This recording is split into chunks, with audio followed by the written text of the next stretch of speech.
In this video, we'll walk you through setting up an integration account for Conclude. This account ensures messages sync smoothly between Slack and Microsoft Teams when users don't have accounts on both platforms. Here's why it matters. When Conclude syncs messages, sometimes a user's credentials don't exist on both sides. For external connections, this is almost always the case. And even with connections inside your organization, not everyone will be signed in on both Slack and Teams. To address this, Conclude normally uses the Conclude bot to post messages on Teams on behalf of the user, but the message sender's name and email are still displayed. However, it also comes with some limitations.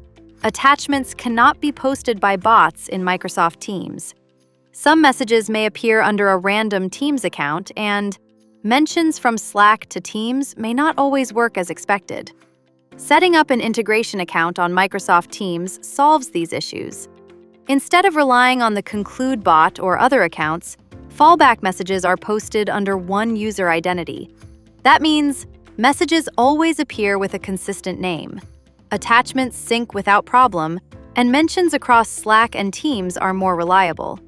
It's important to note that the integration account is always set up on the Microsoft Teams side of the connection and does not need to be configured on Slack. To set it up, first your Microsoft admin creates a generic user account, for example, Conclude Integration or Customer X. This account should not be linked to a real person because it will need to post messages from multiple users when needed. Please note, this generic integration account needs to have its own Microsoft Teams license and must be a member of any connected Microsoft Teams channels. For standard channels, this happens automatically when the user account is added to the Microsoft Teams team. For private channels, the integration user must be added manually. The next step is to open the dashboard and go to Admin Console, Integration Account.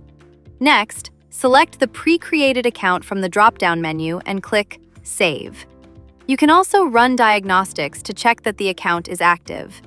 If the account hasn't been signed in, you'll be prompted to log in and authorize Conclude.